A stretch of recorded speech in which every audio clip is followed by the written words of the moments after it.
in this case. Thank you so much, Your Excellency, Governor of Edo State, for joining us tonight. Thank you, Sheung. So you're wearing two hats tonight as an aspirant and also as a governor, because we would like to touch on governance issues and also your bid in wanting the ticket of the APC. First and foremost, you think you deserve a re-election? Oh, definitely, Sheung, definitely. If you know where Edo was in 2016, when I assumed office, and where it is today, you will agree we've made tremendous strides. But those strides are not sufficient. They're not where we want to be. As at 2016, when I took over office, Edo was topping the list of people who were being trafficked from this country. Human trafficking was a big issue. We had, at the point, over 30,000 Edo citizens in Libya waiting to cross over. These are people who had lost hope, people who couldn't find jobs, and they just thought that anywhere else but home, will be it. Today, human trafficking is almost history. Because what we did was to understand why people had lost hope, why these kids did not want to stay at home. We found out it was because they were poorly educated, the educational system had collapsed, and because there were no jobs, there were no businesses, or very few businesses that could provide the job opportunities. So that defined how we then approach governance. And 3 years on, it's clear the evidence is out there. We have reenacted education in Edo State. We are making education what it should be, particularly public education. And, everyone in the world is attesting to that. The World Bank, the Nigerian Union of Teachers have given awards to that effect. Today, a child in Edo State, a child in a primary school in Edo State, after 3 terms in school can read and write. We have trained over 12,000 teachers and given them digital platforms so that I can tell when a teacher is in class. I can tell if a teacher has completed his or her lesson notes for that day. I can tell how children, how they are doing in school, to ensure that they are learning. And we're proud of what we've done with education in Edo, particularly Edo Best. And with the kind of education we are now giving our kids, the new generation of Edo citizens we're building, there'll be no need to leave home, there'll be no need to travel. They'll be confident, well-trained children with open minds that can now deal with the world they're facing. So we've done well. We've laid the foundations. 3 years, 4 years is certainly not enough to make those fundamental changes you need to on a sustainable basis.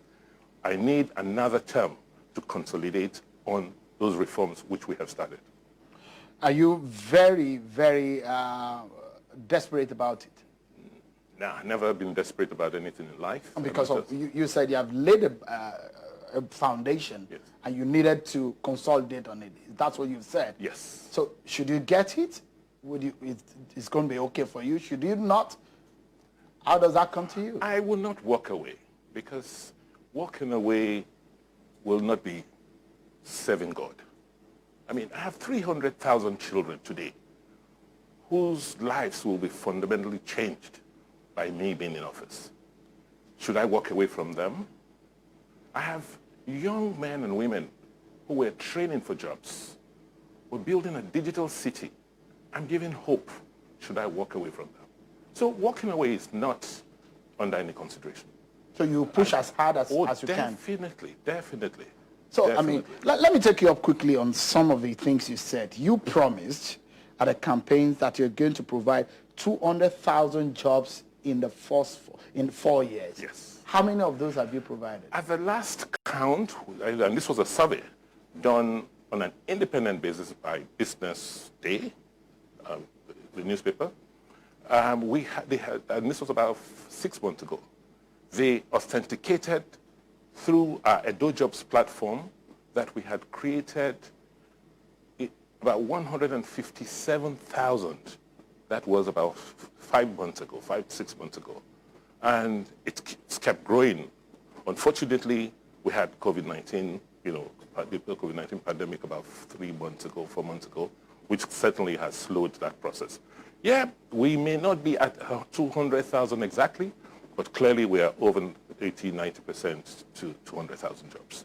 So because you were very confident monitoring your campaign at the time, that seems to be your major, because 200,000 jobs seems to be the posters that you find everywhere, dotting every nook and cranny of the Edo cities. Yes. And one would think that that was your campaign mantra. Precisely. At the time, 200,000 jobs. A lot of your opponents and your critics were saying, we want to see just how you're going to provide that.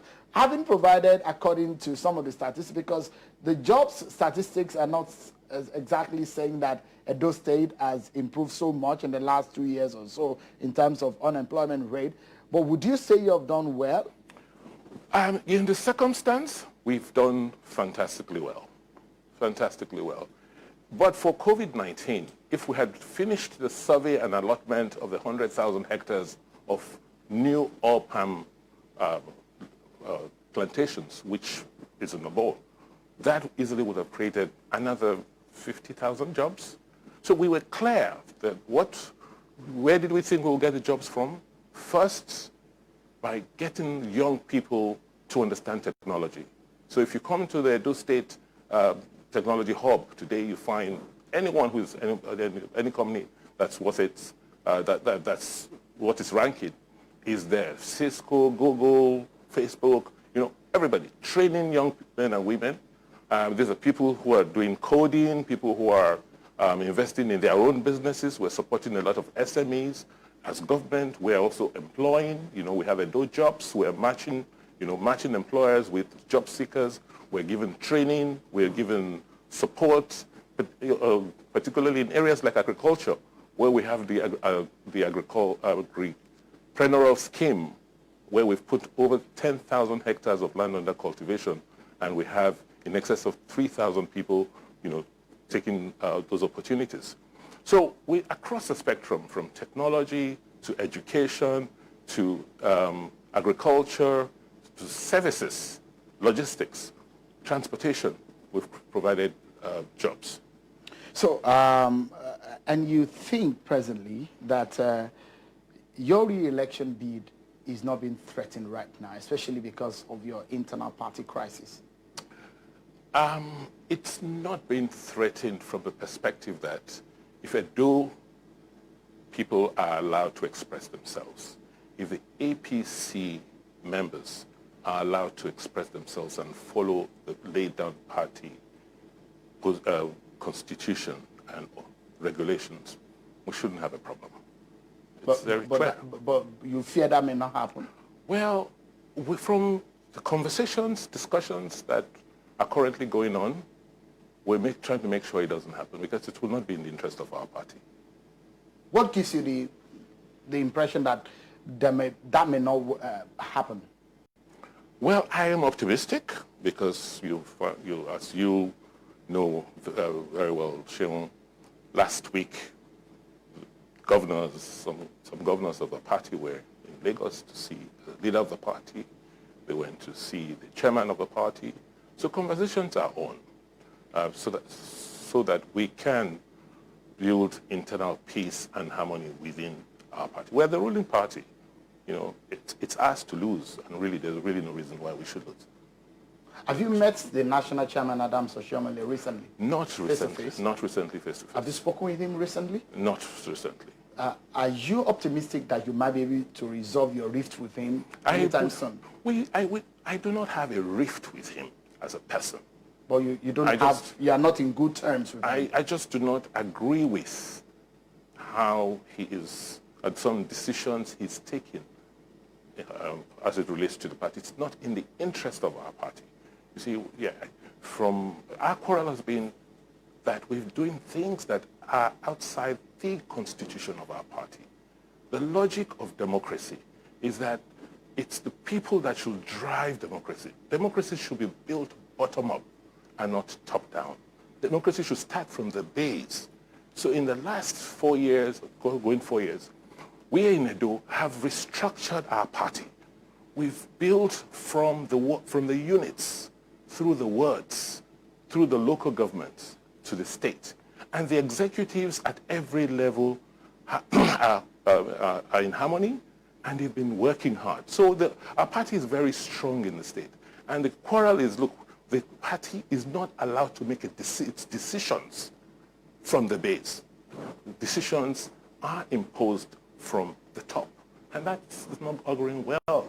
It's creating, disharmony within the system. That's the bottom line. Bottom line.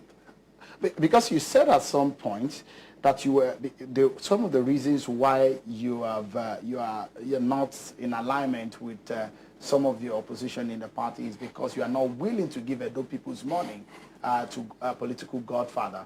Is he one of those? Well, we have, our politics has evolved. Our democracy is maturing. The type of politics we played in 1999 cannot be the same type of politics in the year 2020. Today, 21 years after, even a child who is 21 is now an adolescent. He wants to do things differently. So you cannot continue to restrict the political space. You've got to open it up. You can't say, okay, the reward for political participation, for patronage, is to now have non-state actors beginning to take over state resources. We had a situation when I took over. My local government, Oredo local government, the total internal IGR, the internally generated revenues that accrued to Oredo local government as at December 2016 was under 10 million naira. And this was a local government that was owing salaries and pensions. Today, with that same local government, because of the restructuring, earns almost 100 million naira a month. So those actors, those political actors, who used to benefit from that arrangement, you don't expect them to be happy. But, the greater number of people in Edo State are happy for it. Governor, you've not mentioned the names. Since you mentioned, a lot of people were wondering whether at some point you're going to mention the names of the political actors who you said were wanted the monies of Edo State and you were willing, and that's the reason why they were fighting you. Well, are they fighting me? That's the issue. If so, who is fighting me? I mean, you're obviously, I mean, the headlines are there to tell who exactly you are up against. Clearly, those who are,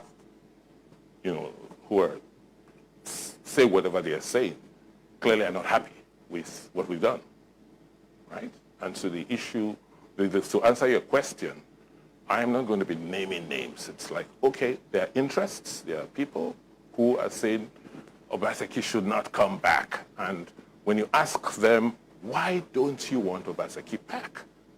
And I've not found any concrete reason.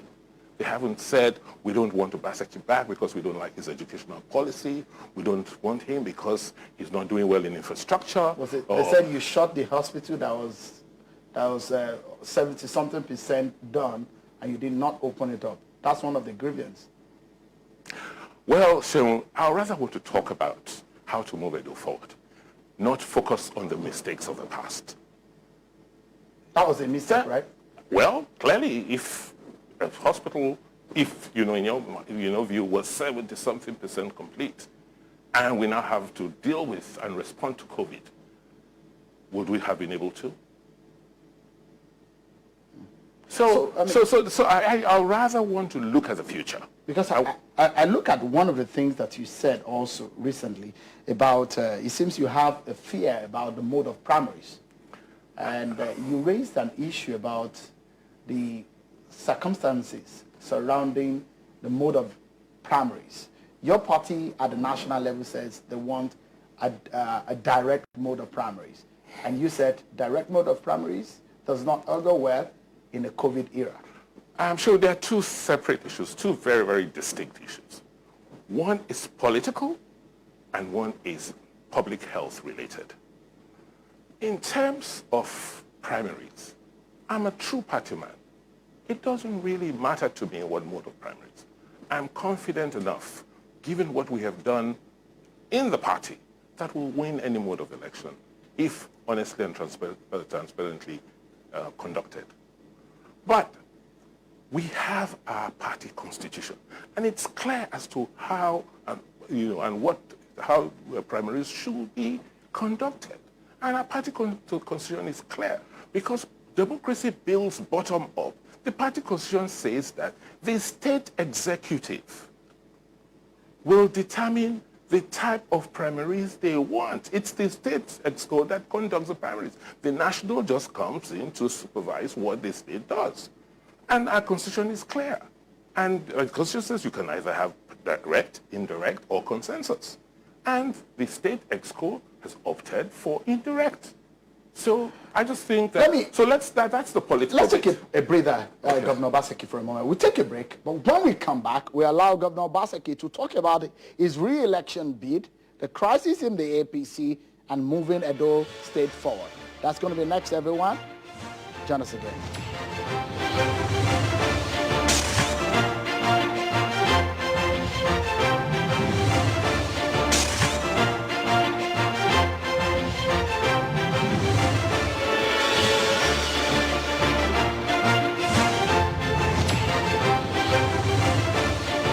In response to the COVID-19 pandemic, the National Assembly is considering the passage of the Control of Infectious Diseases Bill in the House and National Health Emergency Bill in the Senate. How important are these bills to Nigerians, and do they provide a robust legal framework for managing national health emergencies? Do the bills safeguard human rights and public health? Do you have any concerns and fears on the bills? Join the Citizens Town Hall on the Control of Infectious Diseases Bill live on Channels Television on Monday, 8th June 2020, 7 p.m. to 9 p.m. To participate, send a 1-minute video of yourself stating your views on the Control of Infectious Diseases Bill. Send videos to programs at yaga.org on or before June 8 at 12 p.m. Selected videos will be aired on the live show. Please send your questions and comments to Yaga Africa via SMS or WhatsApp to 0903 800 7744 or email programs@yaga.org. To join the live virtual audience, register at www.yaga.org/CIDB Town Hall. This Citizens Town Hall is brought to you by Yaga Africa and its partners.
Thank you so much, everyone. Let's get back to the conversation with the Governor of Edo State, Godwin Obaseki. Thank you so much, Governor Obaseki, for coming tonight. And as well, candidate Obaseki, because you're gunning for the ticket of your party. Let's get back. You were talking about the mode of primaries. You said you're not afraid of any mode of primaries, but you were explaining on 2 points where you stand. Yes, so I've said first there is the political issue as it relates to the primaries, and then there's a public health issue. Our response to COVID-19 from Edo, as you are aware, Shehu, has been based on data and proper research. We have responded based on information. And we commissioned an epidemiological survey before we had our index case. And I don't know if you can show that survey. You will see that the survey clearly told us in April that Edo will peak, COVID-19 will peak in Edo about the 28th of June. And what we should do is ensure that we try and flatten that curve and reduce the projected number of infected persons. And we've taken several steps, including investing in isolation centers and focusing on screening and testing. In Edo today, we have 3 PCR laboratories. And what we've tried to do to make sure that with the risk communication messages we're putting out there to our people to ensure that they wash their hands regularly, to ensure that they keep physical and social distancing, and also make sure that they wear their face masks. That is why we made it compulsory for people to wear face masks in Edo. But despite all of those efforts, we've not been able to conquer the trend. If you look at if you look at the reported cases, okay, our index case. That's going to be the next. Precisely. Okay. So our index case was on the 23rd of March, right? It took for 60 days up to the 17th of May for us to have the first 100 cases, right? It took another 10 days for us to move from 100 to 200 cases. It's now taking 5 days to move from 200 to 300 cases. And you can see, so the virus is, at that, critical stage where it's spreading rapidly. And it doesn't make, it will be jeopardizing the health and safety of the citizens of Edo State to allow elections, primary elections, to be conducted in 200 locations on the same day. But you are the governor of the state. You are the chief executive of the state. You are aware of this. Have you passed this information to the national body of the party? Certainly have. Have you advised them? We have advised them. We've written. In fact, we had to promulgate, amend our infectious diseases regulation to ensure that we don't have more than 20 people gathered together in a place. But for the purpose of political, politics, we've said fine. We don't have the resources to, and we will not advise the regulatory body, INEC, to expose its staff to, supervising, elections in 200 or more locations at this point in time. The option is for us to have the elections conducted in one location where people can be screened, where we can disinfect the environment and make sure there's social, physical distancing is maintained. Would you participate in a direct, if your party insists that they're going ahead with a direct mode, would you participate in it? Well, I will not violate the party, our party constitution. But you are caught between the laws you signed they're two separate, and the fact that your party says... They're separate things. First, I don't expect my party to behave unlawfully. I mean, this is a law to protect the health and safety of our citizens. But we understand... Don't forget. Governor, we understand that your party has transmitted the mode of primaries to INEC. Well, I've said even that has a problem because it didn't follow our constitution. So on both counts, we have issues. Politics will come and go. Well, so we should not risk the lives of our citizens on the altar of politics today. Look at the cases I'm having. I have 350 as of today. And my projection is that it's going into thousands. Should I, as a responsible governor, sit back and say, because of politics, I'll allow my people to die? I can't. Even if I did, God will never forgive me. So there's an issue of, order, of constitution, law, and politics, and there's an issue of public safety. And we must learn to balance them. So when you met with the president, did he endorse you? What do you think, Sheldon? from the body language and the relationships. And will the president now come and take a photograph with me and allow, and share my form with me if he's not happy that I'm seeking re-election? Well, a lot of people say, well, he received it because you're the governor, not that he endorsed you. That's what your opponent is saying. Well, let them go and ask him to receive them. So because, this probably just also supports the notion of what Chief John Oyegun has said, that the president said yourself and the governor of Ondo State should be given a chance of forced refusal in the race. So in most democracies, that is the practice. Look at the United States. How many Republicans are contesting against President Trump? Right? Donald Trump. You see, because the party is in power. The party, particularly when the party is doing well, you want to support what you already have. You don't want to create dissension and weaken what you have. That is not to say there should not be a contest. Politics and democracy, it's about contestation. But as a party, why would you want to upset and create so much dissension within your ranks if there's no need to?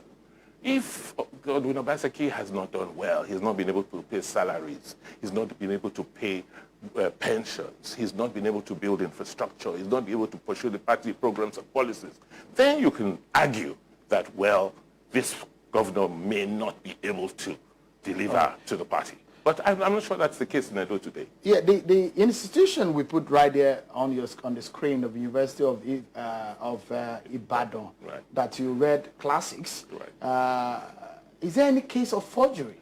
Well, it's so absurd that people can talk about forgery of certificates from the premier university in this country.